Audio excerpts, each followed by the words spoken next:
In Alaska, it's a criminal offense to push a live moose out of a moving airplane. Yep, this is a real law. Not something I dreamt up after one too many cups of coffee. Alaska lawmakers actually had to put pen to paper and say, hey guys, let's make sure nobody's eating bullwinkle out of a Cessna.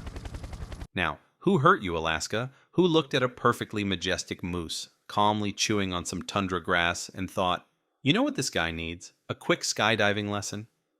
So, how are you even getting a live moose onto a plane?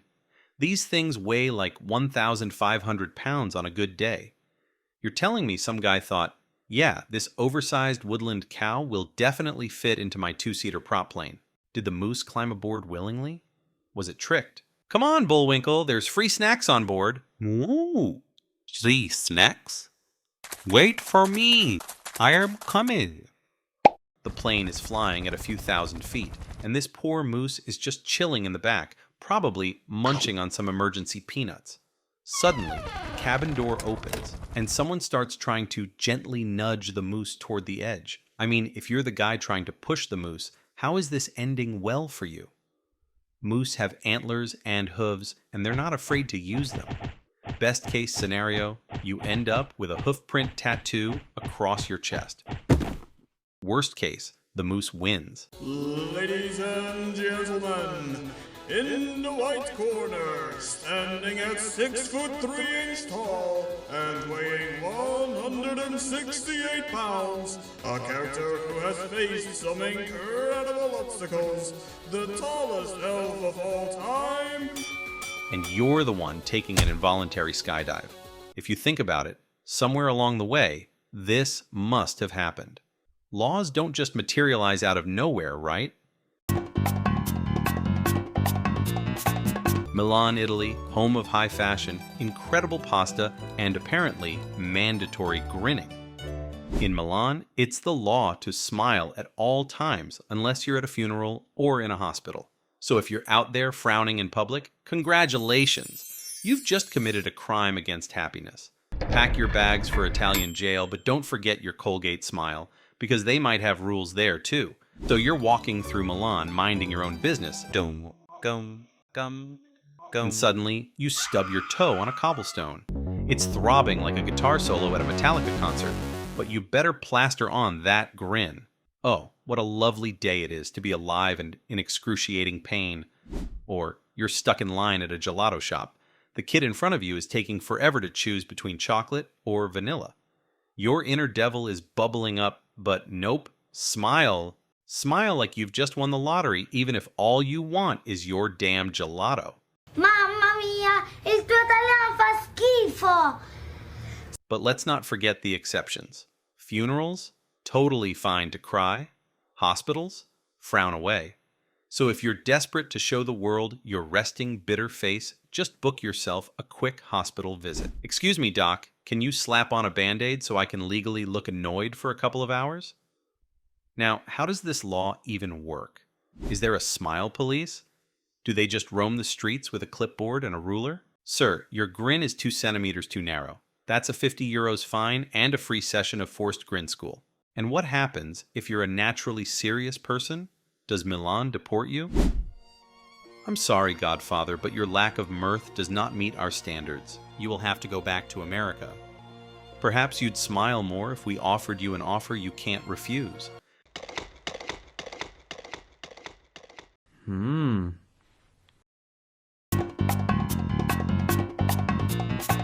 In Arizona, it is strictly illegal to let a donkey sleep in a bathtub. Go ahead, hunt for loopholes. Shower? Fine. Hot tub? Maybe. Bathtub? You've just committed a crime against the state. It's the 1920s, and some genius out there has a pet donkey. Not content with letting it sleep in the barn like a normal animal, this person thinks, you know where a donkey would be super cozy? My porcelain clawfoot bathtub. Ergo a flash flood, because Arizona may be a desert, but irony's got a wicked sense of humor. The flood sweeps the donkey and the bathtub miles downstream, creating a logistical nightmare for everyone involved. What does this law implies? 1. Someone regularly housed a donkey in their tub. 2. They did this often enough that it required legislation. 3. Arizona lawmakers saw this as such a pressing issue that they stopped whatever else they were doing, probably sweating, to make it official. In Alaska, it's totally fine to hunt a bear. You can channel your inner revenant and go full Leo on one of those furry beasts. But hold on to your snow boots whatever you do. Do not wake a bear for a photo op. That's illegal. Think about that for a second. Alaska lawmakers really sat down one day and said, you know what's worse than killing a bear? Disrupting its beauty sleep for a selfie? You're out in the wilderness, camera in hand, and you come across a snoozing bear. This thing is conked out, snoring like your grandpa after Thanksgiving dinner. You're thinking, wow, this would look great on my Instagram. Hashtag nature vibes. But then the law creeps in. If you wake this bear up, you're going to jail. Meanwhile, if you were like, let me just grab my rifle and make it nap permanently, the law is like, cool, just don't take a picture while it's still groggy. Makes perfect sense, right? Here's what probably happened to make this law necessary. Some poor tourist thought waking a 900-pound grizzly for a candid shot was a solid idea. Say cheese, Smokey. The bear, understandably pissed, responded with something like, cheese, how about your leg instead? Lawmaker must have thought, we must protect the bears from Instagram influencers. They've suffered enough. So in Alaska, before you shoot a bear, for heaven's sake, let it finish its nap first. Because apparently, it's not about saving the bear, it's about saving its dignity. Like the bear's gonna go back to its den later and complain to its buddies, you guys won't believe this. Some weirdo woke me up just to take a photo. I felt so violated. Alaska, where the bears might die, but their beauty sleep is sacred. In West Virginia, it's illegal for chickens to lay eggs before 8 a.m. or after 4 p.m. Forget free range, these birds are corporate employees now. 70 million years ago, these feathered warriors were terrifying dinosaurs, all claws, teeth, and unrelenting roar. Fast forward to today, and their biggest concern is clocking in on time for the egg shift. Imagine the feeling. I used to rule the earth, and now they tell me I can't drop an egg until the big hand hits 12? It's 7:45 a.m., and she's pacing the coop, practically crossing her legs. She says to herself, trying not to panic, okay, hold it together. Just 15 more minutes. You think this is bad? I almost got busted last week for squeezing one out at 4:02 p.m. I had to bribe the rooster not to snitch. Now, why does this law even exist? Some say it's for noise control, because nothing ruins a morning like a chicken belting their egg-laying ballad at 5 a.m. But let's be real. If the neighborhood rooster is already doing his cock-a-doodle-doo routine before sunrise, what's one more poultry scream? Kansas. In this oceanless wonderland, it's illegal to hunt whales. Whales! You know, those massive ocean creatures that Kansas sees approximately never, because fun fact, there is no ocean in Kansas. So how does this law even exist?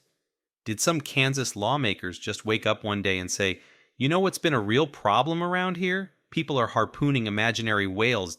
We must change this. So you're in Kansas, chilling by a lake, maybe catching some bass, when suddenly Steve from Two Farms pulls up with a boat, a harpoon, and dreams bigger than the prairie. You ask, hey Steve, what's all this?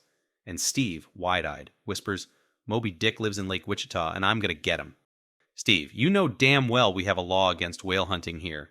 And let's not forget, Kansas doesn't even have rivers big enough to fake a whale sighting. The most aquatic thing in Kansas is probably a rubber duck floating in someone's bathtub. But sure, let's regulate whale hunting just in case Shamu takes a wrong turn and ends up lost in a cornfield. Excuse me, can anyone point me back to the Pacific? Now, to be fair, this law does prevent exactly one scenario. Some overzealous Kansan deciding to load a whale into a flatbed truck, drive it inland, and claim it as their trophy. So here's the deal. If you're in Kansas and you see a whale, do not hunt it. First, because it's illegal, obviously. Second, because if there's a whale in Kansas, you must have probably taken something you shouldn't have taken. In New Jersey, criminals can't wear bulletproof vests while committing crimes. Apparently, if you're out there robbing a bank or knocking over a gas station, the law insists you do it raw. No body armor for you, buddy. Just vibes and a prayer. This law basically says the real problem with crime is not the robbing or the shooting. Nope. It's that these crooks aren't dying like they're supposed to, because apparently in New Jersey, you're not just expected to commit a felony, you're expected to do it honorably. New Jersey trying to inspire more honesty in the criminal underworld. Like, if you're going to rob a bank, you better be fully committed. No safety nets, no body armor, just you, your poor decision making, and sheer dumb luck. The whole idea behind wearing a bulletproof vest is to not die, right? And yet New Jersey's like, if you're going to live the thug life, you better be ready to take a bullet for it. Literally. I mean, do they expect criminals to stand there during a shootout and be like, hold up, I need to make sure I'm following all state-mandated safety protocols?